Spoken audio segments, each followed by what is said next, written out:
It all started when Ethan enrolled in my class that fall. I remember it vividly because the leaves outside the window had turned that deep shade of crimson that always reminded me of the peaceful peace that exists in small-town life in Kenai. It's the kind of place where everyone knows your name and everything you've done since you were a kid. I've been teaching 4th grade for a while now, and you get used to the constant turnover of new students. Most are shy at first. Some cling to their desks, while others shyly chat with the people they quickly make friends with. But Ethan was different. From the moment he walked in, I noticed that his eyes weren't darting around the room like most children's. Instead, they were focused on me. It wasn't a curious expression or the kind of look you'd expect from a child trying to navigate his new surroundings. No, his eyes were fixed, as if he was searching for something in me. I dismissed it as anxiety or simply a child who wasn't familiar with new faces. However, his expression was very strange. But you always tell yourself in these situations not to think too much about it, right? As the days went by, Ethan didn't really speak. He kept his head down, doing his work quietly, and while the other kids ran around at recess, he'd just sit there on the bench, sketching in that old notebook of his. I remember watching him from the classroom window one day. He had this intensity, like nothing else mattered. It wasn't until one of the boys, Alex, tried to peek at what he was drawing that I saw Ethan's expression change. It was a split second, but his face went cold, and Alex backed off, looking almost frightened. That night, I stayed up thinking about it. Teachers are trained to pick up on these things, signs that maybe something's not right at home. Maybe Ethan was just a loner, or maybe there was more to it. The next morning, I decided to check in with his parents. I got their number from the office and gave them a call. Ethan's mom answered, and right away, I sensed tension in her voice. She was polite, but when I asked about how Ethan was adjusting, she hesitated before saying, "He's just quiet, that's all." She thanked me for calling, but something about how quickly she ended the call stuck with me. It felt like she didn't want to talk about him. I let it go for a bit, thinking maybe it was just parental worry. But then things started to get strange. A week later, a few students came up to me during lunch, whispering about Ethan. They said they saw him standing in the hallway during class time, but when I checked, he was at his desk. They were convinced it was him, though, down to the way he was staring at the wall. I laughed it off, but those kids looked serious and scared. That night, I decided to dig a little deeper. I spoke to some neighbors and other teachers who had been around longer than me. They shared stories about Ethan's family, nothing too specific, just enough to hint that they'd always been a bit different. One teacher, Mrs. Lawson, said she remembered Ethan's older brother, who had vanished a few years ago. No one talked about it much, but she swore the boy had the same intense stare. She shrugged it off, calling it a family trait, but I could tell it unnerved her too. The following day, I noticed one of Ethan's drawings left behind on his desk. It was of a house, a simple one, like most here in Kenai, but the windows were blacked out and there were figures standing around it. They were faceless. The detail was unsettling, especially for a kid his age. I felt a chill, and before I knew it, I was slipping the paper into my bag. I don't know why I did it. Maybe I thought I could show it to someone, figure out what it meant. Or maybe, deep down, I was just trying to understand him. Later, when I finally got a chance to study it, I couldn't shake the feeling that something was wrong. The figures seemed to shift under the light, like they were watching me. I know, it sounds ridiculous. It was just a drawing, but I couldn't shake the feeling. And the next day, when Ethan caught me looking at him again, there was a hint of a smile on his lips, like he knew something I didn't. Something I was never meant to know. I tried to convince myself that it was just my imagination, that I was seeing things that weren't there. But you know how it is when you get that gut feeling. It's like a whisper in the back of your mind, telling you not to ignore it. But sometimes, you just don't want to listen. I decided to pay Ethan's parents a visit. You know, sometimes it's easier to get a feel for things face to face. People's eyes, their reactions, they tell you more than words ever could. Their house was a modest one, a bit further out than most, just past the edge of town where the road turns to gravel. When I pulled up, I noticed the shutters were closed, even though it was still early afternoon. The place had a worn, tired look, almost as if it had been forgotten. Ethan's mom, Claire, answered the door. She seemed surprised to see me, but quickly masked it with a polite smile. "Annabelle, isn't it?" she said, her voice a little strained. I mentioned I was there to check on Ethan and see how he was adjusting. Her eyes flicked away for just a second, long enough for me to catch the discomfort there. She stepped aside, inviting me in with a quick gesture. The living room was neat, but it felt cold, like it was missing that warmth you usually find in a family home. We talked for a while, just small talk at first. She offered me coffee, which I accepted, more out of politeness than anything else. As she poured, I noticed her hands shook slightly, and she kept glancing toward the hallway, like she was expecting someone to walk through any moment. I tried to ease into the conversation, asking how things had been since the move. She shrugged, gave a practiced smile, and said, "He's always been a quiet kid. We thought a change of scenery might help." I pressed a bit more, gently, telling her I'd noticed some strange behavior and wondered if there was anything that might be going on, anything at all, that could help me understand him better. For a second, her face hardened, like she was holding something back. But then, she softened, as if she was tired of carrying the weight alone. "He wasn't always like this," she said, almost whispering. "But after his 9th birthday, he changed. We don't know why." There was more she wasn't saying. I could feel it. But before I could ask further, Ethan's father, Mark, walked in. He was tall, a bit imposing, with a look that could either be described as cautious or distant. He greeted me with a nod, but there was no warmth there. "Is everything all right?" he asked, eyes darting between me and Claire. She tensed up, and I could tell she wasn't comfortable discussing this in front of him. I got the sense that whatever was going on, it ran deep, something they didn't agree on, or maybe something they were both afraid of. I wrapped up the conversation soon after, not wanting to push too hard. On my way out, Claire caught my arm, her grip firm but desperate. "Thank you for caring," she said, her eyes searching mine. "Just be careful." There was something in her voice, a kind of urgency that stuck with me long after I'd left their porch and driven back home.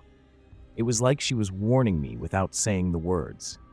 Over the next few days, I started asking around, talking to neighbors who'd been in Kenai longer than I had. Most of them were friendly, willing to chat, but when I brought up Ethan's family, their faces changed. One elderly woman, Mrs. Parker, who'd lived there her whole life, lowered her voice when she spoke. "That family's had trouble for years," she said, glancing around as if someone might overhear. "You didn't know about the brother, did you?" I nodded, telling her I'd heard whispers. She frowned, her eyes narrowing. "Disappeared. Just like that. Police never found a thing." She paused, her fingers tapping against her coffee cup. "And Ethan, well, some folks say he's been talking to shadows ever since." She gave me a look that was half pity, half concern. "You're a good teacher, Annabelle, but sometimes it's best not to dig too deep." I walked away feeling like I'd just opened a door I wasn't supposed to. But you know how it is. You can't just unhear things. The more I learned, the more questions I had. And then there were those drawings Ethan kept making. The dark shapes, the empty eyes. It felt like a pattern, like he was trying to tell me something without words. And maybe that's what frightened me the most. That this wasn't just a phase or a case of a lonely kid acting out. It felt deliberate, like each stroke of his pencil carried a message. One afternoon, I stopped by the local library, hoping to find more about the town's history. Sometimes, these small places have records that can shed light on things left unsaid. I pulled out old newspapers, scanning for anything that could explain what had happened to Ethan's brother. But instead, I stumbled upon something else, a headline from 20 years ago about a series of disappearances. Kids from the same age group, all gone without a trace. The last article hinted at something sinister, but offered no details, as if the truth was left buried beneath the surface. On my way back home, I passed by the park where the kids usually played. I saw Ethan there, alone again, standing under a tree. He wasn't drawing this time. He just stared ahead, as if he could see something no one else could. I parked my car and watched him from a distance. I don't know what I was waiting for. A sign, maybe, but all he did was lift his head. and for a brief moment, his eyes met mine. The next morning, I found myself staring at Ethan's desk before class started. It had become a habit, checking to see if he'd left anything behind. I knew it wasn't exactly normal for a teacher to get this involved, but there was something pulling me deeper, like a puzzle I couldn't quite solve. That's when I noticed a new drawing tucked under his math book. This one was different from the others, more detailed, and it wasn't of the usual dark figures. It was of the school, but there were strange shapes hovering above it, almost like shadows taking form. I didn't know why, but it sent a chill through me. Later, when the kids were out for recess, I sat alone at my desk, holding the drawing. My mind raced through everything I'd learned so far, piecing together fragments that didn't quite fit. Ethan's silence, his mother's warning, the way people looked at me when I asked about his family, and now these drawings. Each one seemed to carry more weight than the last. I couldn't help but wonder if this was his way of communicating, reaching out without words. But what was he trying to say? That afternoon, as I was packing up, I noticed Mark, Ethan's father, leaning against his truck in the parking lot. He didn't move when he saw me coming. He just watched. His eyes had that same look as before, guarded, like he was hiding something. I walked over, telling myself I needed answers. "Mark, I've been meaning to ask, those drawings Ethan does, do they mean anything to you?" I held up the one I'd found. His expression hardened instantly. "Annabelle, you need to leave this alone," he said, his tone flat but firm. "Kids draw all sorts of things. It doesn't mean anything." But there was a crack in his voice, like he was forcing himself to say it. "Just let it be, for your own good." He turned away, and before I could press him further, he was gone, the sound of the truck engine fading into the distance. I stood there for a while, replaying his words in my head. It felt like another warning, but this time there was no mistaking the fear behind it. And it wasn't just for me, it was for all of us. I started to realize that whatever was happening, it wasn't just about Ethan. It was something bigger, something the whole town seemed to be avoiding. After school, I drove past the library again, the memory of those old headlines fresh in my mind. The idea that disappearances were being brushed under the rug didn't sit right with me. I decided to pay Mrs. Parker another visit, hoping she'd open up more. When she answered the door, she seemed hesitant, but when I mentioned Ethan again, she invited me in, her eyes darting nervously. "Annabelle, you need to be careful. People here don't like to talk about the past," she said, lowering her voice. Ethan's brother wasn't the only one who disappeared. There were others, years before, and every time there were the same signs. Kids acting strange, families leaving town in the dead of night. She paused, as if weighing whether she should go on. My grandson was one of them. My breath caught. "What happened?" I asked, trying to keep my voice steady.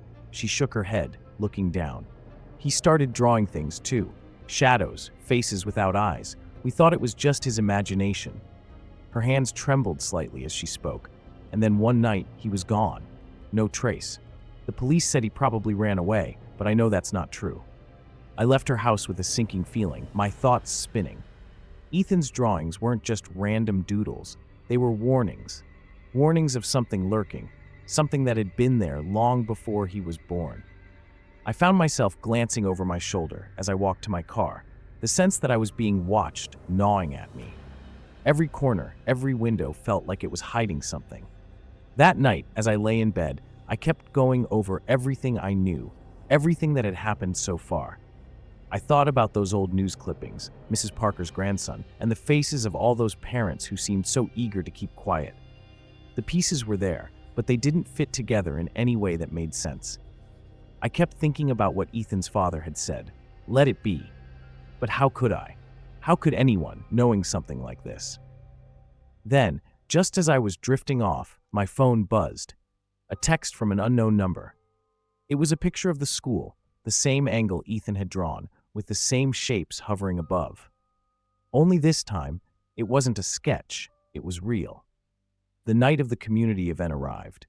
It was the kind of evening that should have felt festive.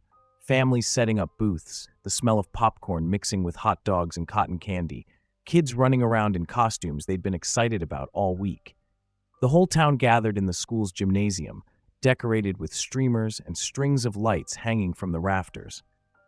There was a buzz in the air, a sense of anticipation that comes with everyone being together in one place. But beneath that excitement, I felt an unease creeping in. As the crowd filled the space, I saw Ethan standing off to the side, near the stage. His expression was unreadable, eyes fixed on the decorations above.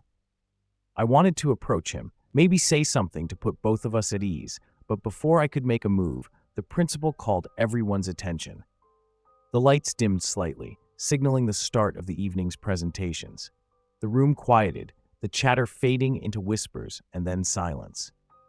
The students went up, one by one, to perform skits and sing songs they'd practiced for weeks. Everything seemed normal at first. Parents cheered, cameras flashed, and there was the usual laughter when something didn't go quite as planned. But when it was Ethan's turn, the energy shifted. He walked to the center of the stage, alone. The spotlight cast a long shadow behind him, and for a moment, he just stood there, staring into the crowd. No expression, no movement, just that same distant look. Then, the lights started flickering. At first, it seemed like a technical glitch, old wiring maybe. The audience chuckled, thinking it was just a hiccup in the equipment. But the flickering became more erratic. The room bathed in flashes of brightness and darkness, faster and faster. I glanced up at the ceiling, my heart picking up speed, and I saw the shapes, the same ones Ethan had drawn, hovering there in the beams, twisting and shifting like they were alive. A murmur rippled through the crowd, people turning to each other, confused. Some of the kids in the front rows began to cry. I felt a chill run down my arms as Ethan lifted his hand, pointing at something above us. His mouth moved, but no sound came out. It was like he was mouthing words, and the way he did it made my skin crawl. I didn't understand what he was saying, but whatever it wasn't meant for us. Suddenly, the speakers crackled, a sharp, piercing noise that made everyone flinch. The room darkened completely, the only light now coming from the emergency exit signs, casting an eerie red glow. People started to shift in their seats, some standing up, parents pulling their children closer. I looked back at Ethan. He hadn't moved, still staring, as if everything was happening exactly as he'd expected. And then, just as quickly as it started, the power cut out completely. Total darkness. The gym filled with nervous whispers and shuffling feet. Someone called out for the lights to be fixed, but there was no response. I could feel the tension tightening, like a string about to snap. In the chaos, I kept my eyes on the stage, squinting to make out Ethan's shape, but he was gone. Panic spread fast. Parents grabbed their kids, people bumped into each other, trying to make their way to the exits. I pushed through the crowd, scanning for Ethan. I didn't know why, but it felt like finding him was the only thing that mattered. The air felt charged, like a storm was building, but there was no thunder, no flash, just the oppressive weight of darkness and the chaos of voices. As I reached the edge of the stage, the lights flickered back on for a second. Ethan was there, but he wasn't alone. A figure, taller, loomed beside him. Its shape was almost human, but distorted, like a shadow that didn't belong. I blinked, and the lights cut out again. This time, I felt the floor beneath me vibrate, a low hum that seemed to pulse through the room. The crowd's panic grew louder, and people started pushing toward the exits. Then, just as suddenly, everything stopped. The lights came back on, steady this time. The crowd fell silent, looking around in confusion, as if trying to make sense of what had just happened. The gym was exactly as it had been before. No shadows, no flickering, just the faint buzz of the overhead lights and the muffled sound of kids crying. I looked up at the stage again. Ethan was standing alone, his eyes fixed on mine. For the first time, I saw something there, a hint of fear. He opened his mouth, and this time, I heard him clearly. "It's too late." Then he turned and walked off the stage, disappearing into the crowd as if nothing had happened. After the event, the gym emptied quickly. Parents rushed their kids out, muttering about power issues, trying to make sense of the chaos. But I couldn't shake the image of Ethan and that figure on stage. I stayed back, watching the last few people leave, trying to wrap my head around everything that had just happened. My instincts told me to find Ethan, to get some kind of explanation, but I couldn't see him anywhere. It was like he vanished the moment he walked off that stage. I made my way through the hallways, the echoes of the crowd fading behind me. The school felt unnaturally quiet. Every classroom I passed looked frozen, chairs pushed out, papers scattered. When I reached Ethan's homeroom, the door was slightly ajar. Pushing it open, I stepped inside. His desk was there, untouched. But then I saw the drawing, one he must have left behind. It was the gym, sketched perfectly, but this time it showed something else. Me. Standing alone, looking up as shadows gathered above. My hand trembled as I held the paper. I felt exposed, like whatever was watching him had been watching me too. It didn't feel like just a drawing anymore. It felt like a warning, or maybe a prophecy. I needed answers, and I knew exactly where to find them. I left the classroom and headed straight for Ethan's house. It was late, but I didn't care. Something about tonight felt final, like it was my last chance to understand. When I pulled up, the house was dark. I almost turned back, but I forced myself to knock. The door opened a crack, and Claire, his mother, peeked out. Her eyes were red, and she looked like she hadn't slept. "Annabelle, you shouldn't be here," she whispered, her voice strained. "It's not safe." I pushed the door open further, stepping inside despite her protests. "Where's Ethan?" I demanded, my voice sharp. "I saw something tonight. I need to know what's happening." Claire looked over her shoulder, as if afraid someone might overhear. She glanced back at me, her face pale. "He's not my son. Not anymore," she said, and for a second I thought she might be losing it. "What do you mean?" I asked, trying to keep my voice steady. She shook her head, her hands trembling. "After his brother disappeared, he started seeing things that weren't there. We thought he was grieving, but it got worse. He'd draw those pictures, and then he started saying he could see their eyes in the shadows." She paused, looking down. "He said they were coming for us." The room felt colder, the walls closing in as I tried to process her words. "What does that have to do with me?" I asked, my voice a whisper. Claire's eyes met mine, and for the first time, there was nothing but fear. "He said they'd take you too. That's why he drew you." My blood ran cold. It was like a punch to the gut, every instinct screaming at me to leave. But I couldn't move. My mind was racing, trying to piece together everything I'd seen, everything I'd ignored. "Where is he now?" I asked, my voice barely holding together. She shook her head again, tears welling up. "He's out there, with them." As if on cue, a noise echoed from the backyard. I turned to look, and there, through the kitchen window, I saw him. Ethan stood by the tree line, staring at the house. His face was pale, almost glowing in the moonlight, but it wasn't his eyes that caught me, it was the darkness behind him. The shadows shifted, moving as if alive, like they were reaching for him, or maybe for me. I backed away from the window, panic clawing at my chest. Claire grabbed my arm. "You have to leave, before they come for you too."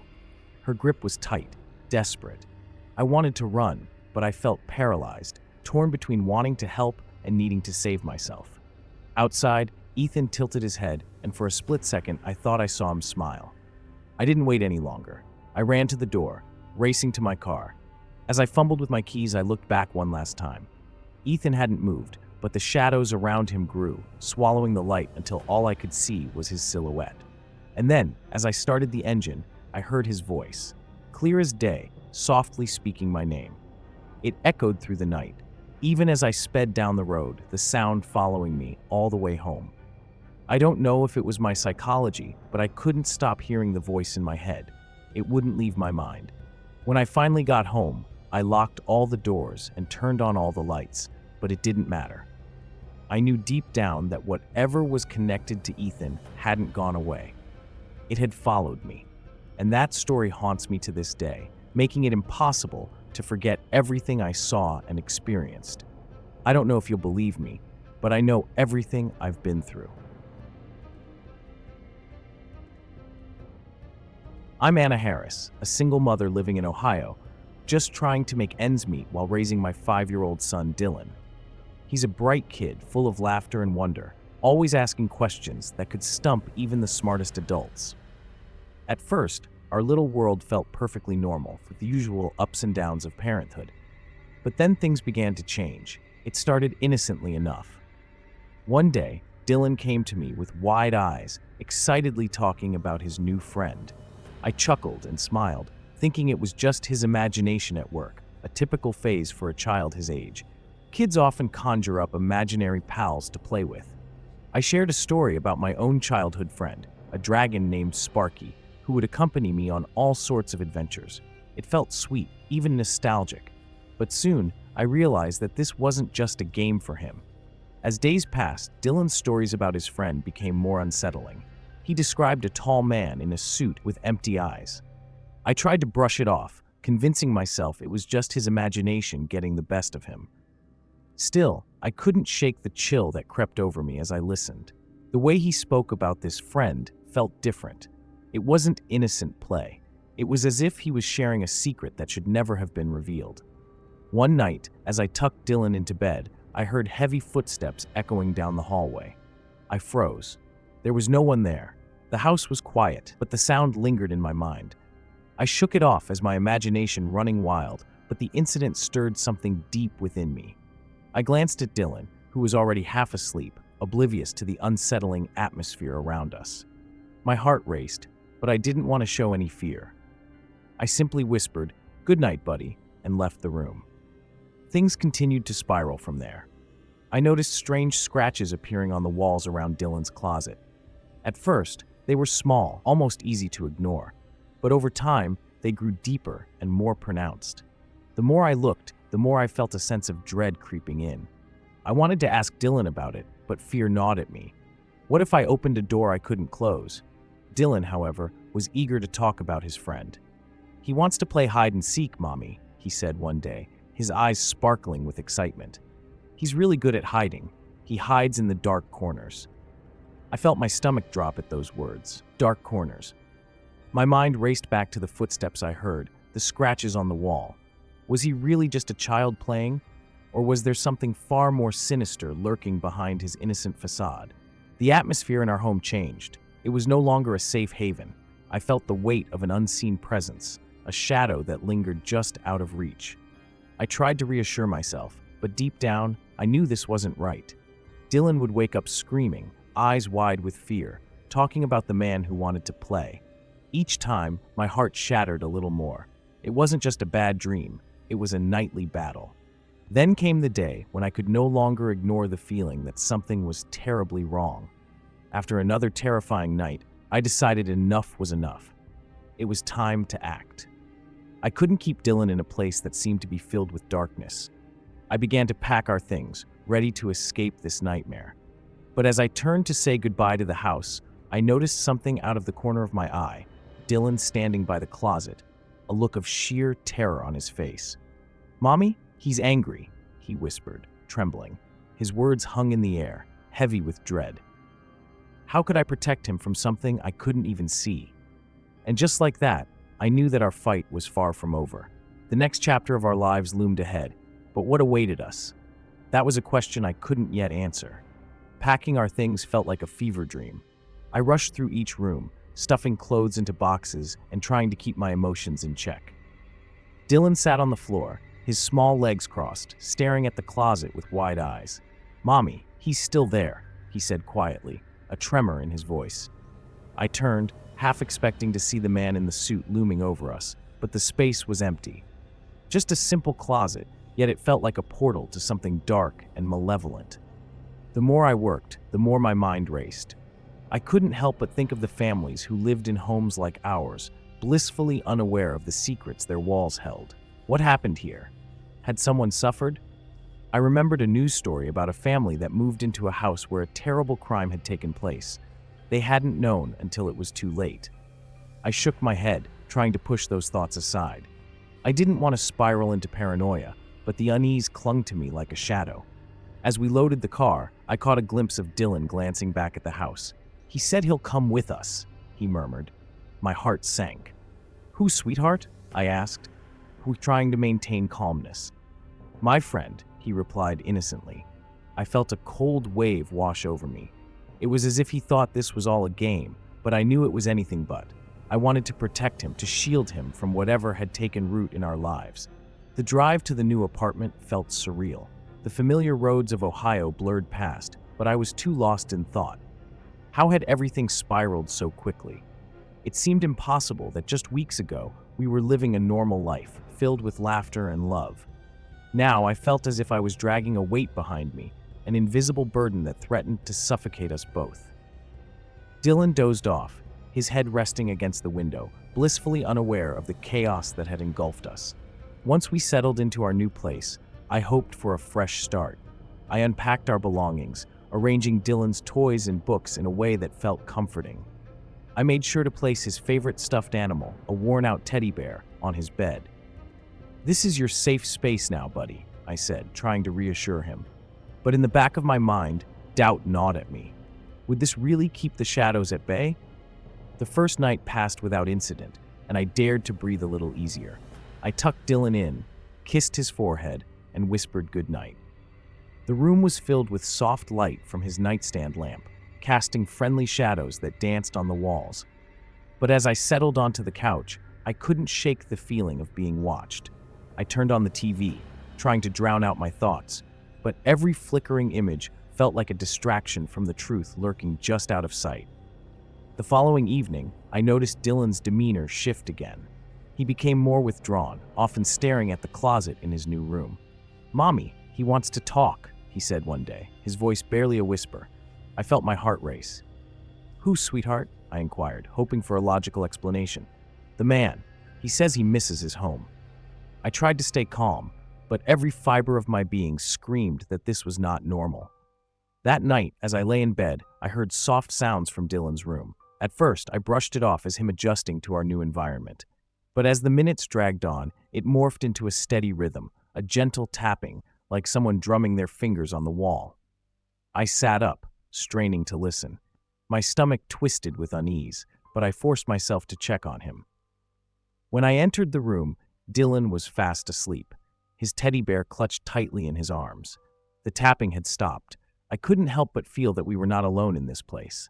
The thought chilled me to the core. I recalled the stories I had heard about families haunted by past traumas. Each time they moved, the shadows followed, lingering like unwanted guests. What if we were now part of one of those tales? I decided then that I had to uncover the truth behind the man Dylan had befriended, even if it meant confronting the darkness that lingered. I began my own investigation. I searched online for any history related to our new home, hoping to find answers that could ease my fears. As I scrolled through articles and local records, I stumbled upon something that made my blood run cold. A family who had lived in our apartment before us, one that had suddenly left in the night. Their story was shrouded in mystery, leaving only whispers and unanswered questions behind. What had they experienced? And had they also felt the creeping dread that now wrapped around me like a vice? I knew I had to dig deeper. The shadows were only just beginning to reveal themselves. My search took on a life of its own. Each day, I spent hours digging into the history of our new apartment. I visited the local library, poring over dusty newspapers and forgotten archives. I found reports about the family who had vanished, but the details were sparse and vague. A tragedy, a sudden departure, what had truly happened? In a small town, secrets have a way of hiding in plain sight, waiting for the right person to uncover them. One evening, I decided to speak with some neighbors. I knocked on the door of an older couple who had lived in the area for decades. They welcomed me with warm smiles, but quickly shifted their expressions when I mentioned the previous tenants. "Oh dear," the woman whispered, glancing at her husband. "It's best you don't go poking around. Some things are better left buried." Her words felt like a warning, echoing in my mind long after I left their home. What was it about this family that sent ripples of fear through the community? Dylan continued to talk about his friend, which only heightened my anxiety. One night, as we settled in for bed, he suddenly sat up, eyes wide with fright. "Mommy, he said he wants to play," he exclaimed. My heart sank. "Who, sweetheart?" I asked, struggling to keep my voice steady. "The man in the closet. He's sad." I felt a chill creep down my spine. My instinct told me to dismiss it as childhood imagination, yet deep down, I sensed there was something more sinister at play. As the days passed, the atmosphere in the apartment shifted.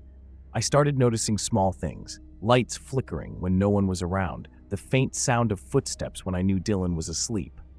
I tried to rationalize it, old wiring, the building settling. But part of me clung to the belief that something was lingering in the shadows. Memories of my childhood flooded back, the stories I heard about haunted houses and restless spirits. Those tales were supposed to be fiction, yet here I was, trapped in a reality that felt like a nightmare. The turning point came one evening as I sat alone, sifting through old photos of the apartment. I stumbled upon a picture of the family who had lived there before us. A cheerful group, smiles bright against a backdrop of what looked like a lovely home. But when I focused on the parents, something clicked. Their eyes held a darkness, a depth that seemed too profound for the casual moment captured in the frame. I felt a knot tighten in my stomach. What had they hidden behind those smiles? Fueled by a mix of fear and curiosity, I decided to investigate further. I reached out to local historians and dug through online forums, searching for anyone who might know more about the family. Eventually, I found a name, one of the children, a girl who had been reported missing around the same time the family left. The community had mourned, but the case had gone cold, buried under layers of time. I couldn't shake the feeling that her fate was tied to our apartment. Late one night, as I lay in bed, I heard Dylan talking again. I crept into his room, my heart pounding. "Who are you talking to, sweetie?" I whispered, trying to mask my fear. He turned to me, eyes wide and innocent. "The girl. She's nice," he said matter-of-factly. A wave of terror washed over me. A girl? Did he mean the missing child? I fought back tears. "What does she want?" I asked, my voice trembling. Dylan shrugged, then said, "She just wants to play." The following days became a blur of confusion and dread. Dylan seemed more withdrawn, often retreating into his room. I noticed him whispering to himself, and when I asked about it, he would only smile, his eyes distant. "She's sad, Mommy," he said one day. "She wants us to help her." Each word felt like a weight pressing down on my chest. My instincts screamed at me to protect him, to keep him away from whatever darkness was beckoning him. But how could I shield him from something I barely understood? With every passing moment, I felt the grip of fear tightening around us. I began to hear soft voices, almost like echoes, when I was alone. They danced just outside my awareness, teasing me with their whispers. I tried to convince myself it was the stress playing tricks on my mind, yet there was an undeniable pull toward the unknown. Was it my imagination, or was there truly something lingering in the corners of our new home? I knew I had to confront whatever awaited me. There was no turning back. As I lay in bed, the house creaked around me, and I felt an overwhelming sense of urgency. I needed answers, and I had to uncover the truth behind Dylan's friend. The shadows that had seemed harmless were now a looming presence, challenging my reality. Would I find solace, or was I only inviting more chaos into our lives? With my heart racing, I made a decision that would change everything. I would delve deeper, unearthing the buried secrets that clung to this place, regardless of the cost. Determined to uncover the truth, I began my quest that very night. The apartment felt charged, alive with the weight of its secrets. I decided to start with the closet, the place Dylan claimed the girl had first appeared. I stood in front of it, my heart racing. "What am I doing?" I whispered to myself, but deep down, I knew I had to confront this fear. I took a deep breath and swung the door open. Inside, I found a jumble of clothes and dust-covered boxes. The air was stale, and I couldn't shake the feeling that I was being watched. I rummaged through the boxes, uncovering forgotten memories, old toys, faded photographs, and journals filled with hasty scribbles. I hesitated, wondering if I was intruding on something sacred. But I pressed on, convinced that within these relics lay the key to understanding what had happened here. As I sifted through the remnants of lives once lived, I discovered a journal belonging to the missing girl, Lucy. The pages were filled with her thoughts and dreams. She wrote about her friends, her favorite games, and a deep desire to explore the world. Yet, as the entries progressed, a change crept in. Lucy began to mention a friend who wanted to play with her, just like Dylan had. The last entry sent a chill through me. "He says he'll take me somewhere magical if I just trust him." My stomach churned. Who was this friend, and what had he promised her? The next day, I couldn't shake off the unease. I felt an urgency to speak with the older couple I'd met before. They seemed to know more than they let on. When I knocked on their door, they greeted me with wary smiles. "I need to know about Lucy," I said, my voice steady despite my nerves. The woman exchanged glances with her husband, her expression shifting to one of concern. There are some stories best left untold, she replied, her voice barely above a whisper, but I wasn't about to back down. Please, I implored. I think she's connected to my son. I need to help him. The man sighed, his face etched with regret. Lucy was a sweet girl, but she disappeared without a trace. Some say she was taken. Others believe. His voice trailed off, leaving an unsettling silence hanging between us. The words taken echoed in my mind, a sinister suggestion that would not let go. With every interaction, I felt the walls of my reality closing in. I returned home, clutching the journal, my mind racing. I couldn't shake the thought that Lucy's fate might mirror Dylan's experiences. What if she's still here? I murmured, glancing at the closet. The idea terrified me, yet it was impossible to ignore. That night, I resolved to conduct a little experiment, an attempt to communicate with whatever presence lingered in our apartment. I set up a small makeshift seance in the living room, placing candles in a circle and holding Lucy's journal in my hands.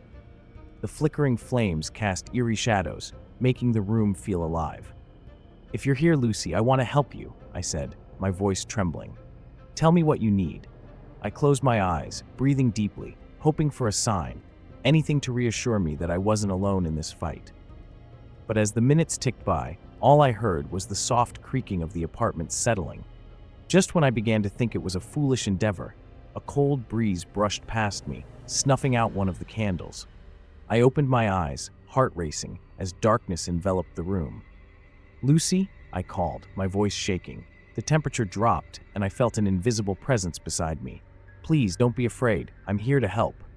The room felt heavy with anticipation, and then came a whisper, a name barely audible, but unmistakably urgent. Help me. Find me. The sensation of urgency was overwhelming. I could feel it coursing through my veins, propelling me forward. Where are you, Lucy? I asked, desperation creeping into my voice. Just then, Dylan appeared in the doorway, sleep still clinging to his eyes. Mommy, is everything okay? He asked, concern etched on his small face. I forced a smile, but the fear gnawed at me. Just a little game, sweetie. Why don't you go back to bed? But as I sent him away, a sense of dread filled my chest. I was on the verge of something profound, and it terrified me. I needed to find out what Lucy wanted. Was she trapped? Was there something in the apartment that held her spirit captive? The journal had provided hints, but the urgency in her voice lingered, leaving me restless and anxious for answers. Every piece of the puzzle felt closer, yet the reality of what I was uncovering grew darker. I realized the connection between my son and Lucy was more than coincidence. If I didn't act quickly, I feared I would lose him to whatever had taken her. I knew I had to dig deeper into the past, face whatever darkness awaited me, and confront the truth behind Lucy's disappearance. There was no turning back now, not when the stakes were this high. The following morning, the sun broke through the clouds, yet a sense of dread still hung over me. I had made a plan. I needed to delve into the past of this apartment and learn everything I could about Lucy. I grabbed my phone and began searching for old news articles, any stories about children who had gone missing in the area. My fingers danced across the screen, anxiety prickling at the back of my mind. This wasn't just about solving a mystery, it felt personal. I had to protect Dylan. I came across a local newspaper from several years ago, detailing Lucy's disappearance. She had vanished during a school field trip, just like that, without a trace. As I read, I learned about the frantic search that followed. Police combed through the woods, interviewed everyone, but nothing turned up. Just a haunting picture of her smiling face alongside a plea for information. I felt a chill as I stared at the photograph, realizing it had been taken just weeks before her vanishing act. "Why did you go, Lucy?" I murmured to myself. I couldn't shake the feeling that I was being drawn into something much larger than myself. I needed to speak to the investigator who had handled the case. Perhaps he had insights that could help connect the dots. I reached out, nervously typing out an email, sharing what I had discovered and my growing concerns for Dylan. I hit send and leaned back, hoping for a reply that would illuminate my path. As the day dragged on, I felt restless. I took Dylan to the park, thinking some fresh air would lift our spirits. The trees swayed gently in the breeze, but I couldn't shake my thoughts about Lucy. We played on the swings, but my heart wasn't in it. I watched Dylan laugh, a joyful sound, yet the shadows of my worries loomed large. Every giggle felt like a countdown, a reminder that time was running out. Later, when we returned home, I felt an overwhelming urge to investigate Lucy's journal once again. As I flipped through the pages, I noticed something I hadn't before, a series of drawings tucked into the back. They were crude sketches of a familiar figure, one that resembled a shadowy boy. His features were indistinct, but something about the way Lucy had drawn him made my skin prickle. I couldn't shake the feeling that this boy was central to her story, perhaps even to her disappearance. "Dylan, can you come here for a second?" I called out. He shuffled in, curiosity dancing in his eyes. "What do you think of this?" I held up the sketch, his face lighting up with recognition. "That's me," he exclaimed, pointing to the figure. I stared at him, a mix of disbelief and fear coursing through me. "You think you look like this?" I asked, my voice barely a whisper. "Yeah, I saw him in my dreams." My heart sank. "What did he say to you?" "He wants to play hide and seek, but he always runs away." My pulse quickened as I processed his words. Was this the same figure Lucy had drawn? A sense of urgency consumed me.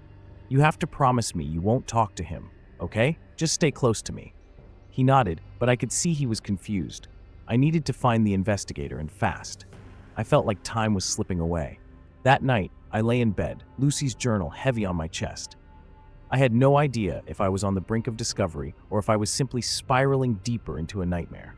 Sleep eluded me as the hours dragged on. Then, just as I felt myself drifting off, a loud thud resonated from the closet, snapping me wide awake. My heart raced. I glanced over at Dylan, who slept soundly, blissfully unaware of the danger that loomed. With trembling hands, I pushed myself out of bed and approached the closet. The door stood slightly ajar, and I hesitated. "Lucy?" I whispered, feeling foolish yet compelled. As I opened the door fully, I was met with darkness, the shadows pressing in. A sudden rush of air swept through the space, as if something wanted to push me away. Then, I spotted something on the floor, a small, tattered shoe. My breath caught in my throat as reality crashed down upon me. Just then, my phone buzzed with an incoming email. I grabbed it, my hands shaking, and opened the message from the investigator. "I think I have some information about Lucy's case. Meet me tomorrow at the old library." My heart raced at the prospect of answers, but dread twisted my stomach. What could I possibly learn that would change the course of everything? As I lay back in bed, the shoe sat next to me, a haunting reminder of Lucy's presence. "Please let this end well," I whispered to the darkness, but deep down, I knew it wouldn't. I had opened a door I could never close, and tomorrow, I would face whatever awaited me. The shadows danced just out of reach, but I was determined to uncover the truth, no matter the cost. I remember the excitement when John and I decided to expand our little family. After years of dreaming and planning, we finally welcomed our daughter, Emily. Holding her for the first time was surreal.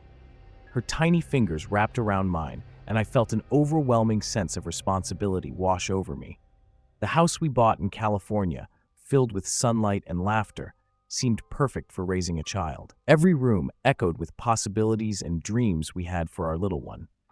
As new parents, we wanted to make sure we had everything to keep Emily safe. That's when we came across the baby monitor with a camera. It seemed like a smart choice. After all, being able to check on her without entering the room was a reassuring idea. We installed it with care, positioning the camera just right to capture every angle of her crib. I thought about how many parents use technology to stay connected with their babies, often sharing those moments with friends and family. This was just one more tool in our parenting toolbox. For the first few weeks, the monitor worked flawlessly. We watched Emily sleep peacefully, listened to her little coos, and even chuckled at her adorable dreams. Life felt normal, blissful even. I would often glance at the monitor, soaking in those moments of pure joy. It was a routine I cherished, a glimpse into her world when I couldn't be right beside her. But as every parent knows, bliss often masks the unexpected. One evening, as I was winding down, I heard something that sent a chill down my spine. The monitor crackled, and a voice emerged, faint yet distinct. It sounded like someone was trying to speak to Emily. My heart raced. I thought it must be a malfunction, interference from another device in the neighborhood. After all, we lived in a busy area with many tech-savvy parents. But as I rushed to the nursery, my mind raced with possibilities. Who would be on the other end? When I entered the room, everything seemed fine. Emily lay peacefully in her crib, oblivious to the eerie voice I had just heard. I brushed it off as my imagination playing tricks on me, perhaps a result of sleepless nights. Still, something nagged at the back of my mind. That initial incident faded into memory, but it marked the beginning of an unsettling journey. Nights passed, and I started to notice something peculiar. Emily would gaze into the corner of her room, her little face lighting up with smiles as if she were engaging with an invisible friend. It was endearing at first, a child's imagination blossoming. Yet, as days turned into weeks, I felt a creeping dread. Those innocent giggles began to feel ominous. What was she looking at? Who was she interacting with? Then came the night that shattered my sense of security. I was checking the monitor when I saw it, a fleeting shadow darting across the screen, moving so quickly I almost doubted my eyes. I felt the blood drain from my face. The normal sounds of the house felt distant, replaced by an unsettling hum. I glanced at John, asleep on the couch, unaware of the horror unfolding on the screen. I wanted to wake him, to share my fear, but I hesitated. Was I overreacting? As if sensing my anxiety, the voice returned. This time, it called Emily's name in a raspy whisper, chilling me to the bone. I could hardly breathe, my heart pounding in my chest. I rushed to the nursery, desperate to ensure Emily was safe. But as I looked at her, I was struck by the innocence in her sleeping face. How could something so pure be intertwined with such darkness? With dread pooling in my stomach, I felt the weight of the monitor's camera bearing down on me. I needed answers. Were we alone in our home, or was something else lurking in the shadows? I decided to consult a technician, hoping for a logical explanation. I wanted to believe it was a glitch, just a mere hiccup in our otherwise perfect life. But deep down, I was terrified of what the truth might reveal. I called the technician the next day, my mind racing with questions. He arrived promptly, a friendly face with an easy smile that momentarily calmed my nerves. I tried to explain everything, how the monitor captured strange sounds, how Emily seemed to be playing with someone only she could see. I could tell he was skeptical, but I needed someone to validate my fears. I assure you, it's probably just interference from a nearby device, he said, his tone reassuring. But deep down, I knew it was more than that. After inspecting the monitor, he confirmed that everything was functioning as it should. He checked connections, signals, even adjusted the camera angle. I watched him, half hoping he would find something, anything, that would put my mind at ease. "These things can pick up signals from other monitors," he said. "You're not alone in this neighborhood. Many parents have the same device." His words hung in the air, but the more he spoke, the more I felt like he was missing the point. This wasn't just technical interference. This was something else entirely. After he left, I sat in the living room, staring at the monitor. What was I supposed to do with the knowledge that I wasn't imagining this? I thought of the countless stories I had heard about parents experiencing strange occurrences with baby monitors. Voices, shadows, even warnings. Were we becoming one of those families? As I glanced into the nursery, I noticed Emily sleeping soundly, her chest rising and falling. She seemed peaceful, but every time I turned my gaze back to the monitor, I felt a creeping unease. That night, I lay in bed next to John, the monitor positioned between us. He was fast asleep, oblivious to the turmoil in my mind. I couldn't shake the feeling that something was lurking just beyond the walls of our home. I recalled how we had decorated the nursery with care, soft pastels, stuffed animals, and framed pictures of our family. Yet now that same room felt like a stage for a performance I didn't want to watch. As I closed my eyes, hoping for sleep, the monitor sprang to life. The familiar crackle echoed in the quiet, and my heart skipped a beat.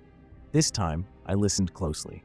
The voice returned, faint yet undeniably real, repeating Emily's name. I wanted to scream to shake John awake, but I felt frozen. What was happening? Who was calling for my daughter? The night stretched on, and each whisper dug deeper into my resolve. Desperation clawed at me. I needed answers.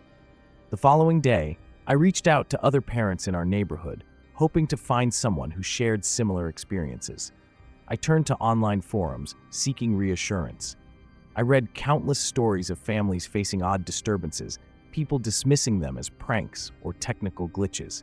But the more I read, the more I felt isolated in my fears. They all seemed to have logical explanations for their experiences, and I was left clutching at shadows. As days turned into nights, I couldn't ignore the growing dread. Emily's behavior changed too. She would giggle and babble in her crib, but it was different now. Instead of innocent laughter, it felt as though she was responding to something. It frightened me. I would stand outside her door, peeking through the crack, hoping to catch a glimpse of whatever captivated her attention. But each time I entered, the room felt just as I had left it, empty, quiet, yet charged with an electric tension. One night, unable to sleep, I decided to stay awake and watch the monitor. I sat in the dim light of the living room, my eyes glued to the screen. Each time the image flickered, I felt my heart race. I wished I could find a simple explanation for all of this, something that would make it easier to cope. I clutched a pillow, my mind spinning with anxiety. Suddenly, the screen shifted, and for a brief moment, I saw a dark shape move across the crib. My breath caught in my throat. It was gone before I could process what I had seen, but the imprint of that shadow lingered in my mind. I could hardly bear the thought of entering Emily's room again. Yet, I knew I couldn't hide from this any longer. Each passing day felt like an invitation for whatever lingered just beyond our walls. I found myself questioning everything. Were we really safe in our home? Had we unknowingly brought something into our lives? The weight of these thoughts pressed down on me as I prepared to confront whatever was haunting us. The idea of shutting off the monitor crossed my mind, but I hesitated. Could I really turn my back on the one tool meant to protect my daughter? I stood outside Emily's room, my heart pounding in my chest. I had put it off long enough, letting dread creep into every corner of my mind. I needed to know if whatever had been haunting her was real or just a figment of my overactive imagination. Taking a deep breath, I turned the doorknob and stepped inside. The soft glow from the nightlight illuminated her crib, casting gentle shadows on the walls. Everything seemed normal, but a tight knot of anxiety formed in my stomach. As I approached the crib, I saw Emily, her small figure nestled under the blanket, blissfully unaware of the turmoil around her. But the moment I leaned closer, I felt a chill run down my spine. It was as if the air thickened around me. I glanced at the monitor, its screen flickering softly. I knew I had to confront whatever was lurking in the depths of my mind. "You're just a baby," I whispered, fighting back tears. "You shouldn't be caught up in this." But deep down, I knew that feeling wouldn't fade until I understood what was really happening. That night, after tucking Emily back into bed, I lay awake, staring at the ceiling. My thoughts drifted to the stories I had read online about families facing unsettling situations with their monitors. I had dismissed them as mere folklore, yet here I was, grappling with my own nightmare. What if I'm next? I muttered to myself, recalling tales of parents who ignored their instincts, only to pay the price. I couldn't be like them.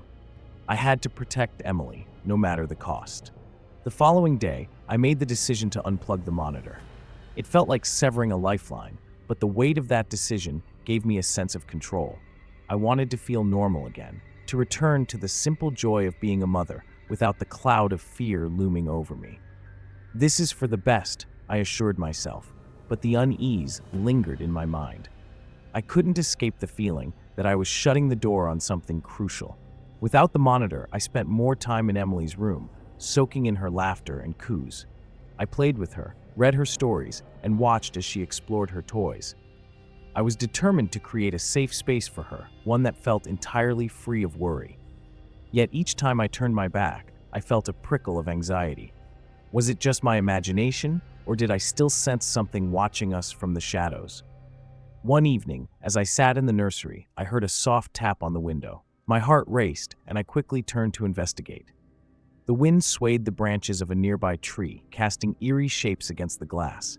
I forced myself to breathe, chalking it up to my overactive imagination.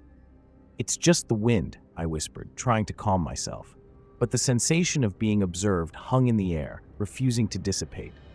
Days turned into weeks, and the fear that had initially consumed me began to morph into something else. I felt a growing need to dig deeper into the mystery. I reached out to neighbors, hoping to find someone who had experienced similar disturbances. It felt like I was opening Pandora's box, each conversation leading to new questions and fears. "Have you ever felt something wasn't right?" I would ask, scanning their faces for a hint of understanding. One afternoon, I met a woman at a local park who shared her own unsettling story. "You're not crazy," she said, her voice steady but filled with urgency. I felt it too, an unease that crept into every part of my life. She described how her baby monitor had picked up strange noises, voices that echoed in her home at night. "It stopped when I finally listened to my instincts," she said, her gaze piercing through me. Her words lingered in the air long after we parted ways, igniting a fire within me. With a new resolve, I decided to investigate the origins of my monitor. The next day, I called the manufacturer, seeking answers. I spoke to a customer service representative who seemed all too familiar with my concerns. "We've had reports of interference from nearby devices," she explained. "Sometimes these monitors can pick up on radio signals." Her calm demeanor did little to ease my worry. If this was true, then what was really out there? That night, I lay in bed, determined to confront my fears. I replayed the woman's words in my mind. Maybe this wasn't just about the monitor. It was about the unseen forces at play in our lives. What if this experience was a sign? I had always believed in the power of intuition, but now I found myself questioning every flicker and sound. As I drifted off to sleep, a feeling of anticipation washed over me. What truths lay hidden just beyond my reach? The next morning, I awoke with a strange sense of purpose. My thoughts raced back to the woman at the park. Her story resonated deep within me, echoing in my mind as I prepared breakfast. I couldn't shake the feeling that there was more to uncover. "You're not crazy," she had said. Those words felt like a lifeline in a sea of confusion. I glanced at Emily, happily playing with her toys, and knew I had to find answers, not just for myself, but for her. After I finished my coffee, I grabbed my phone and started researching. I scoured forums, looking for others who had experienced similar disturbances with their baby monitors. A pattern emerged. A number of parents shared unsettling stories about voices and noises coming from their devices. "Did you hear that?" one father wrote, describing how his monitor picked up a distant conversation. "I thought I was losing my mind," he continued. Reading those words felt like a validation of my own fears. I wasn't alone in this. Determined to get to the bottom of this, I decided to visit the local library. Old stories, folklore, and local history could shed light on what I was facing. As I walked among the dusty shelves, I felt a sense of urgency. I searched for books on local legends, focusing on tales of haunted places and unexplained occurrences. In the back of my mind, I hoped to find something that connected to my experience, something tangible. I stumbled upon a book about the town's history, filled with anecdotes from longtime residents. One story caught my attention. A family who lived in my neighborhood decades ago had reported strange happenings in their home. Neighbors claimed they'd heard laughter and cries coming from the baby's room late at night. People thought they were exaggerating, the author wrote. But after they moved out, the new family experienced similar disturbances. I felt a chill run down my spine. Could my home be part of this strange legacy? I hurried home, my mind racing with possibilities. Sitting at my kitchen table, I recalled every strange moment I had experienced since moving in. I couldn't help but connect the dots. It wasn't just my imagination. It felt like something was trying to reach out to me, to communicate. As I flipped through the notes I had taken, I stumbled upon a line that struck me. "Sometimes, the past lingers in ways we can't see." I closed my eyes, envisioning all those families who had lived here before me. That night, I resolved to confront whatever was causing this tension. Emily was already asleep, so I decided to spend some time in the nursery, armed with my laptop. I set up a video camera to record, hoping to capture any strange occurrences. "Let's see what you have to show me," I whispered, determined to unveil the truth. The shadows danced on the walls as the light flickered, and I couldn't shake the feeling of being watched. As the hours passed, I replayed the footage repeatedly, scanning for any sign of activity. My heart raced with anticipation and dread. Around midnight, I noticed something odd. The camera had caught a flicker of movement near the crib, a brief shadow that seemed to pass by. I paused the video, staring at the screen, my pulse quickening. Was it just a trick of the light? I leaned in closer, searching for answers. "What are you?" I murmured, half hoping for a response. Just then, I heard it, a soft voice, barely audible, breaking through the static of the monitor. "Help me." I froze, my blood running cold. The sound felt so real, a child's voice pleading for assistance. "This can't be happening," I whispered, my breath hitching in my throat. My instincts screamed at me to turn away, to escape this nightmare, but I knew I had to face it head-on. I took a deep breath, forcing myself to focus. "What do you need?" I asked aloud, my voice shaking. In that moment, I felt a connection, an unseen bond tying me to the entity. "Show me," I urged, my heart pounding. With Emily peacefully sleeping in her crib, I felt both protectively fierce and utterly terrified. What was waiting for me beyond the veil of the familiar? I sensed the air shift as if the room itself held its breath, waiting for the next chapter of this unfolding mystery.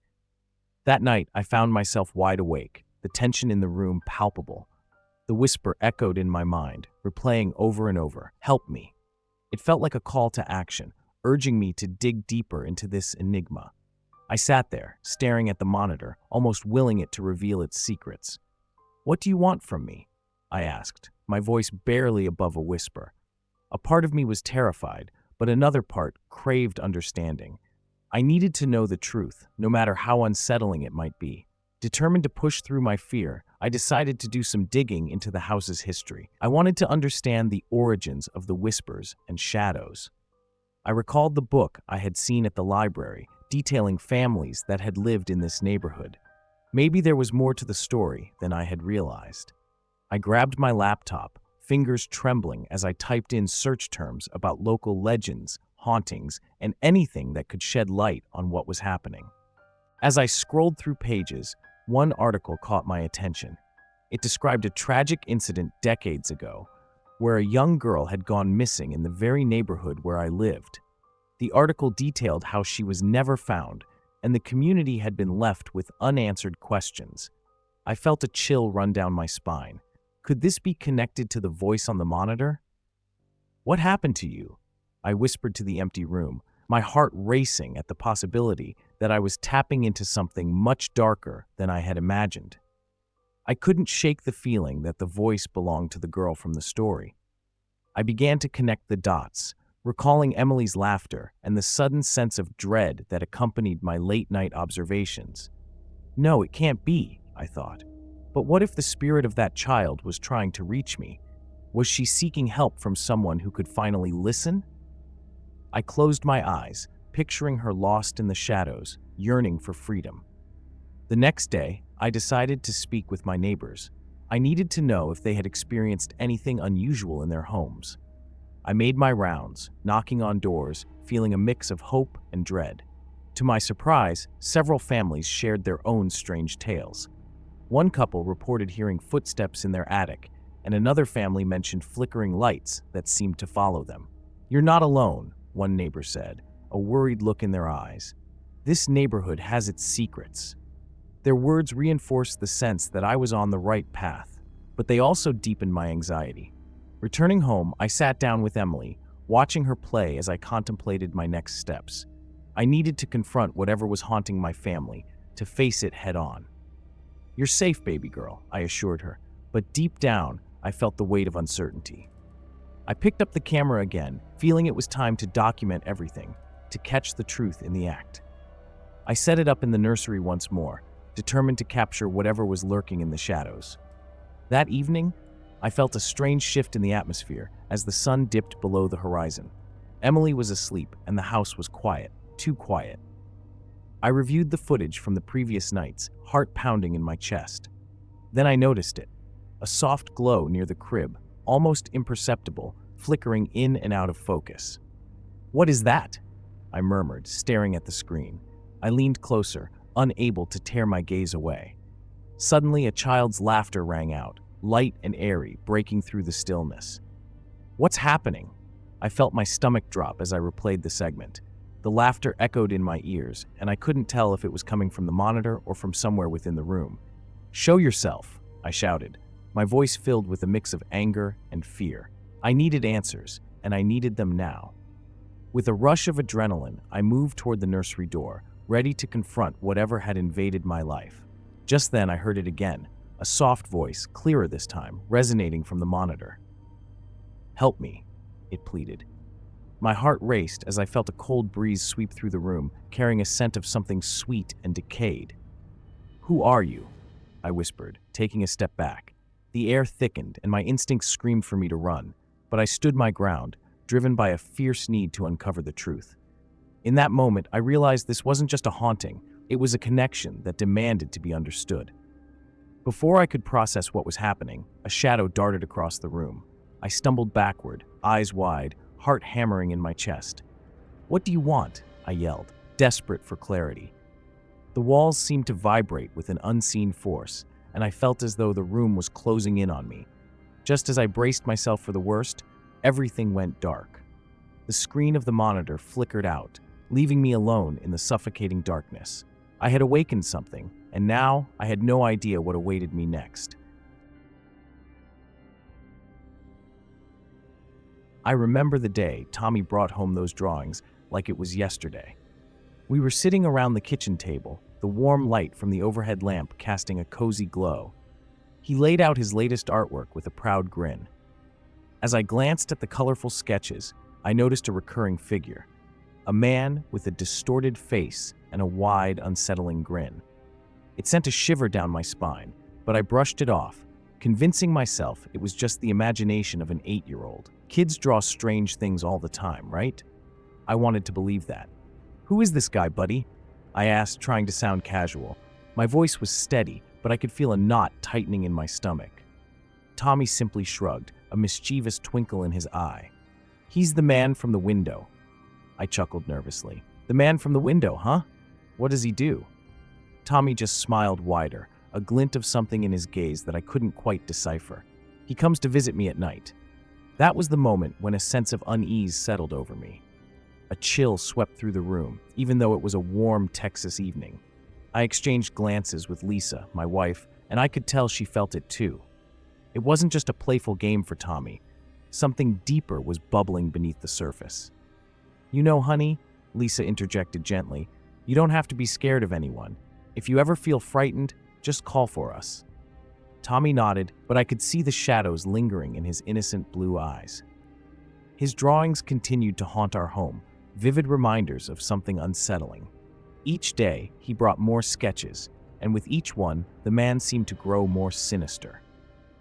His grin became more exaggerated, and his limbs stretched out, reaching toward something beyond the paper. It was no longer just an innocent doodle. It was as if Tommy was trying to communicate a message, but I couldn't grasp it.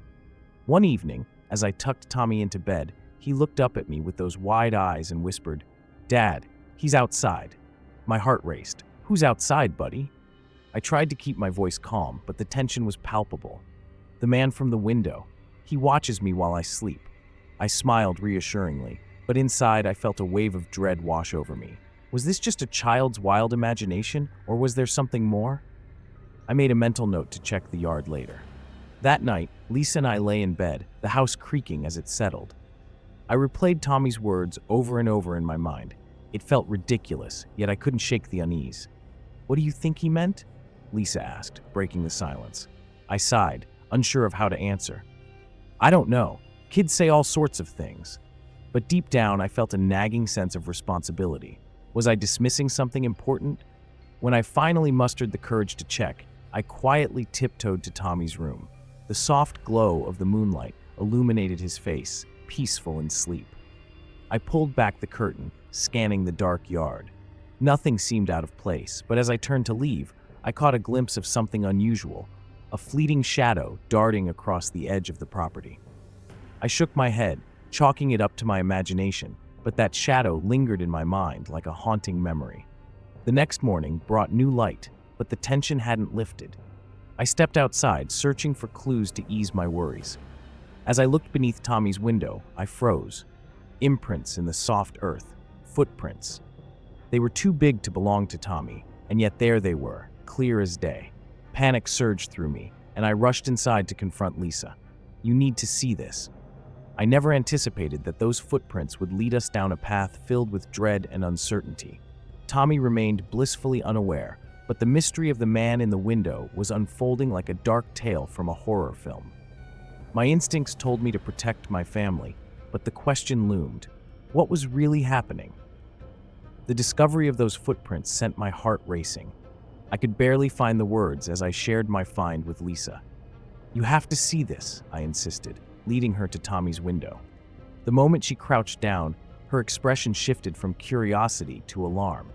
"Mark, these are too big for Tommy," she said, her voice barely above a whisper. "What if someone's been watching him?"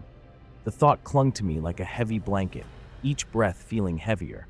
It felt unreal, as if we had stumbled into a nightmare that was quickly becoming our reality. The day dragged on, filled with a growing unease.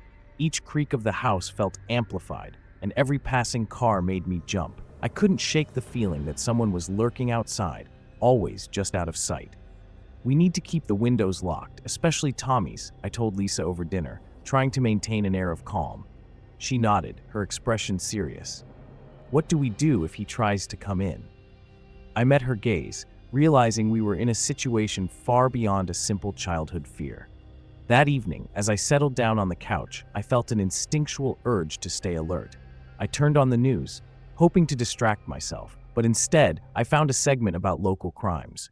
The reporter discussed a series of home invasions nearby. My stomach sank as I listened, each word intensifying the fear that had taken root. "I think we should call the police," I suggested to Lisa, my voice shaky. She agreed, and I felt a small sense of relief, believing we were taking the right steps. When the officers arrived, I could see they were skeptical. They smiled politely, but remained unconvinced about the situation. "Children often have vivid imaginations," one officer remarked, trying to ease my growing anxiety. I nodded, but in my gut, I knew there was more to this. "But he's been drawing this man, and now I've found footprints," I insisted, my voice rising. I could feel the heat rising in my cheeks as I tried to make them understand. As they scoured the yard for evidence, I watched them closely, searching for any sign of concern on their faces. They found nothing. "I'm sorry, sir, but we can't do anything without more information," one officer said, shrugging. I felt a wave of frustration wash over me. How could they not see? My mind raced with scenarios, each one darker than the last. I glanced back at Tommy's window, now draped in shadows, and a shiver ran through me. That night, I lay awake, my mind replaying every moment. Every creak of the house felt magnified, and I found myself jumping at every little sound. What if the man is real? I thought, grappling with a mix of fear and disbelief. My thoughts turned to Tommy, sleeping soundly in his room, unaware of the danger lurking just beyond the glass. I resolved to check on him once more before sleep took me. Quietly, I slipped into his room and stared at him for a long moment, trying to memorize the contours of his innocent face. "Tommy," I whispered, gently shaking him awake. His blue eyes blinked open, filled with confusion. "What's wrong, Dad?" he asked, voice thick with sleep. "Did you see him again?" I hesitated, feeling foolish. "No, buddy. I just wanted to make sure you were okay." He smiled sleepily and snuggled deeper into his blanket. As I stepped back, I couldn't shake the sense of dread pooling in my stomach. Was I doing enough to protect him? As days turned into restless nights, Tommy's drawings became even more bizarre. The man in his sketches was evolving. Now, he sported long, spindly fingers that reached out, almost like he was grasping for something. I couldn't help but feel like those drawings were a direct warning. Each new piece of artwork felt like a cry for help. I wanted to dismiss it, to reassure myself that it was all a figment of a child's imagination. Yet, the chill that crept up my spine made it clear something was terribly wrong. One rainy night, after an exhausting day, I sat down with a mug of coffee, trying to calm my nerves. Thunder rumbled outside, and the wind howled through the trees. I glanced at Tommy's drawings spread out across the table. There was something hauntingly familiar about them, a reflection of my own fears. In that moment, I realized that those drawings were not just the product of a child's creativity. They were a warning. As I contemplated this, I heard a faint sound outside, an almost imperceptible rustling. I froze, straining to listen. Was it just the wind, or was someone out there? My heart raced as I pushed the curtain aside, scanning the darkness beyond the glass. That's when I saw it, a figure standing just out of reach of the porch light. A man, smiling with that same distorted grin Tommy had drawn. My breath hitched in my throat. I was no longer sure what to believe, but one thing was clear. The man from the window had become a reality we could no longer ignore. I stared at that figure outside, my heart pounding so hard I thought it might burst. I blinked, hoping he would disappear, but he remained, still, just out of reach of the light. "What are you doing?" I muttered under my breath, trying to convince myself this was a trick of the mind, a figment created by fear. But as the wind gusted, his silhouette shifted slightly, and I could see that twisted smile. Panic gripped me, and I dashed to grab my phone, but the weight in my chest made every movement feel heavy. I dialed the police again, my hands trembling. "You need to come back. He's out there," I pleaded with the dispatcher. Her voice remained calm, but I sensed her skepticism. "Sir, without more evidence, we can't send an officer out. Just try to stay calm and lock your doors." I hung up, frustration boiling over. I felt like I was shouting into a void, trying to warn people about an impending storm while they brushed off the darkening clouds overhead. Returning to the window, I took a deep breath and scanned the yard again. The man was gone. Just like that, he had vanished into thin air. My rational mind grappled with disbelief. Did I really see him? I wondered. Tommy stirred in his sleep, oblivious to the nightmare unfolding outside. I had to protect him, but how? The walls of our home felt like they were closing in, trapping us in a situation I didn't know how to escape. The next morning, I decided to take a different approach. I went into town, hoping to find answers. As I walked through the familiar streets, I couldn't shake the feeling that someone was watching me. At the local cafe, I overheard a couple discussing strange occurrences in their neighborhood. "Have you heard about that family that moved in a few houses down?" One of them said, their tone conspiratorial. "They say the son talks to someone no one can see." I felt my stomach drop. Were we not alone in this? I had to know more. I approached the couple, trying to appear nonchalant. "Excuse me," I said, "I couldn't help but overhear. What do you know about that family?" They exchanged glances, hesitant at first. "We've heard stories," the woman finally admitted, lowering her voice. "Kids can be so impressionable. Sometimes they see things that aren't there." My instincts flared. I was living that nightmare. "But what if they are seeing something real?" I pressed, urgency creeping into my voice. They just shook their heads and returned to their conversation, leaving me with a sense of foreboding. As I walked home, I thought about those stories.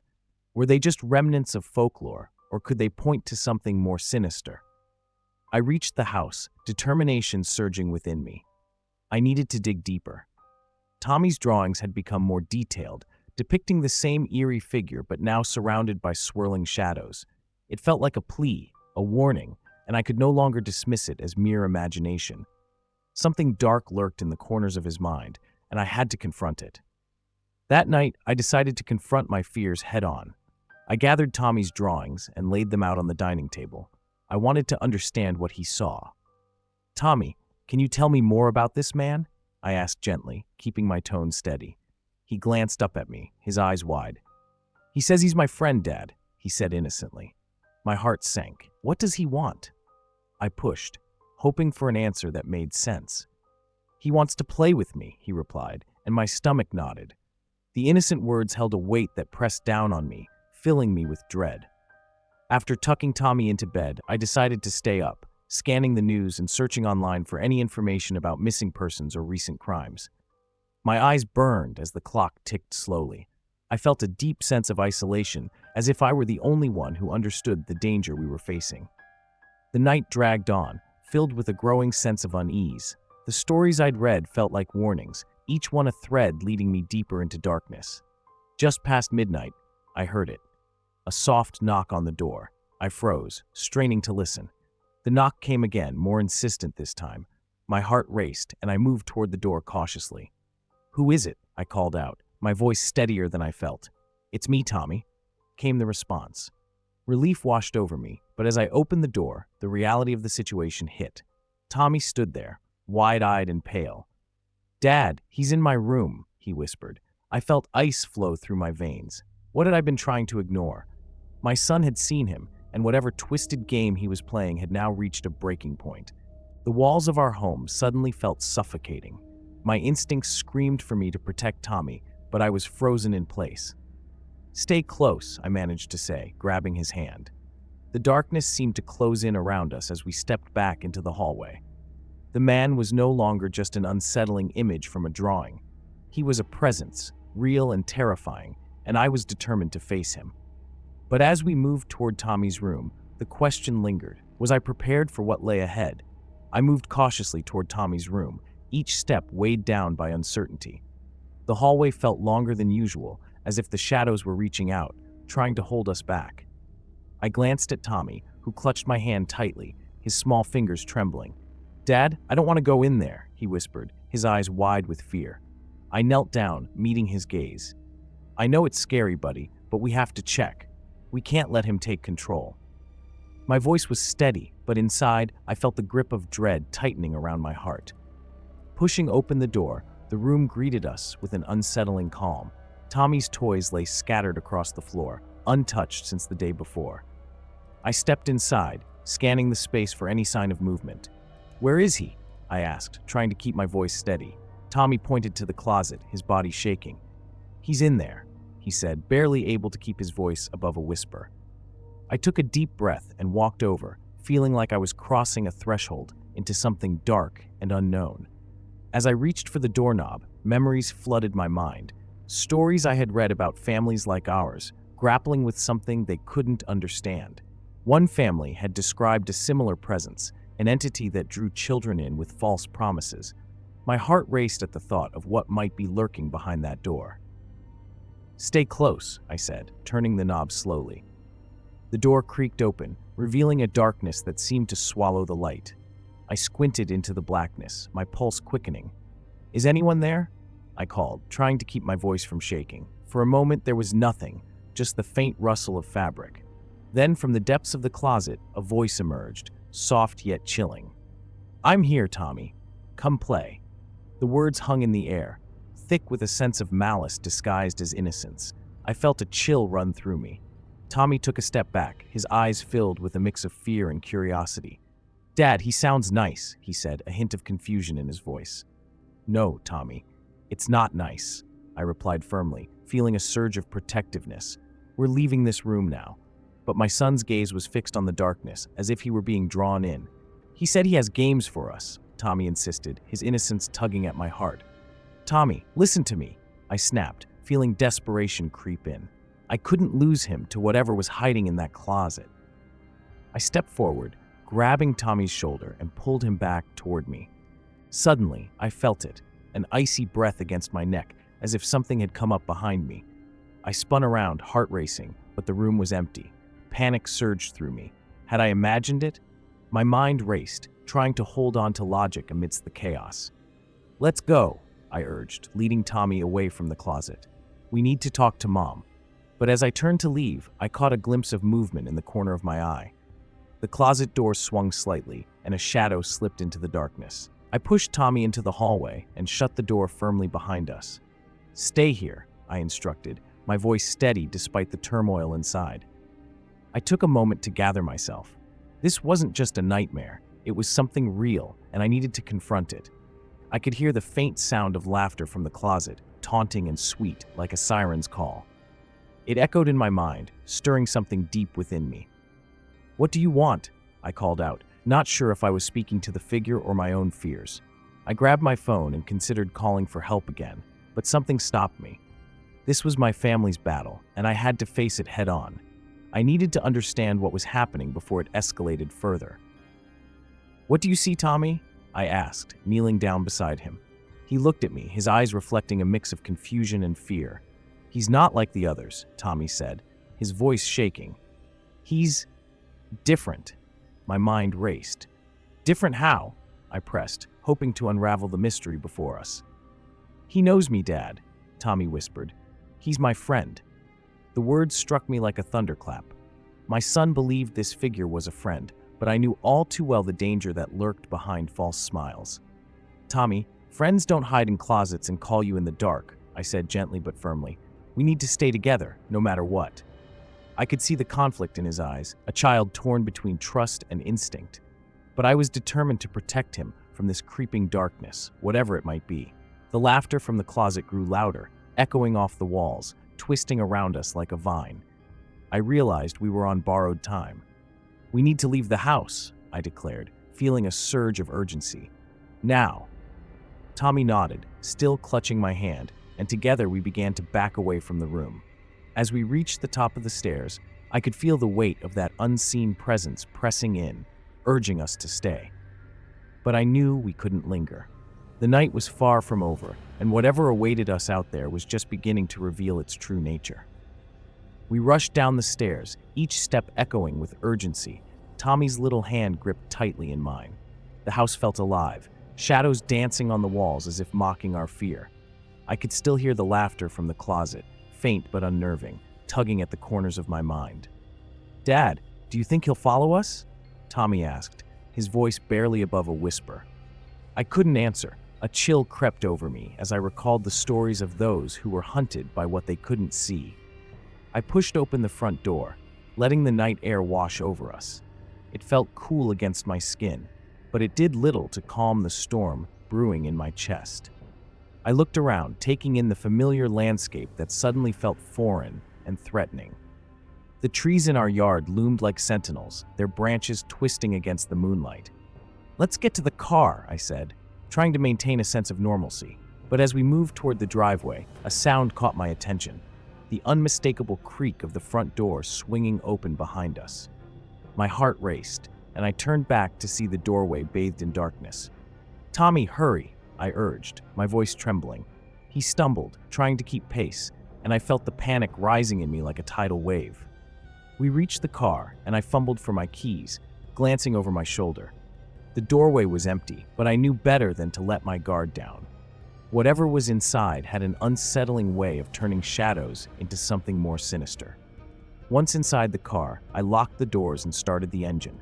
The comforting hum of the vehicle filled the air, but it did little to quell the dread creeping into my mind. "What if he comes after us, Dad?" Tommy asked, his eyes wide with fear. I couldn't bear the thought, but I couldn't show my worry. "We'll be okay, buddy, I promise." My words felt hollow, even to me. I glanced into the rearview mirror, half expecting to see something lurking in the darkness. As we drove away, I couldn't shake the feeling that we weren't safe yet. My thoughts raced, recalling the last family I'd heard about, whose son had vanished after befriending something they thought was imaginary. They had assumed it was just a phase, a trick of the mind, but it turned into a nightmare. I shook my head, pushing the thought away. I couldn't let fear consume me, not with Tommy in the car. We drove to a nearby diner, a place filled with bright lights and familiar faces. I needed a moment to gather my thoughts. "Let's get some pancakes," I suggested, trying to lighten the mood. Tommy managed a small smile, but I could see the lingering fear in his eyes. As we entered the diner, the warmth enveloped us, momentarily dispelling the chill that had taken hold. I ordered for both of us, forcing myself to focus on something other than the looming darkness. As we waited for our food, I glanced around, taking in the normalcy of the scene. Families chatted, couples laughed, and waitresses moved swiftly between tables. But my mind kept drifting back to the figure in the closet. What was it that had called to Tommy? I couldn't shake the feeling that this was just the beginning. "Dad, can we go home soon?" Tommy asked, his voice breaking the spell of my thoughts. I nodded, knowing we needed to return. When the food arrived, I tried to engage Tommy in light conversation, but my mind was elsewhere. I kept replaying that moment in the closet. "He's my friend." Those words haunted me, like a haunting melody that wouldn't fade. I could feel my grip tightening on the fork, and I forced myself to breathe deeply. "Let's eat quickly and get back," I said, trying to sound casual, but urgency laced my tone. As we finished our meal, I noticed a couple at the next table, their hushed whispers punctuated by concerned glances in our direction. I leaned in closer to Tommy. "Let's not talk about what happened at home, okay?" He nodded, but I could see he was still scared. "What if he's waiting for us?" he asked. I looked into his eyes and saw the innocence I was desperate to protect. We'll face it together, I reassured him. We'll be okay. But deep down, I knew the truth was far more complicated than either of us could understand. Back in the car, I felt a sense of dread wash over me as we approached the house. The darkness seemed thicker now, pressing against the windows. I parked, taking a moment to collect myself before we stepped out. "Stay close," I instructed, my voice low but firm. As we moved toward the front door, I heard it again, the laughter echoing through the night, familiar yet foreign. A realization hit me like a slap. This wasn't over. Whatever had taken root in our lives was waiting for us, poised to strike when we least expected it. The door swung open, revealing only darkness, but I knew better now. There was something inside, and it was determined to make its presence known.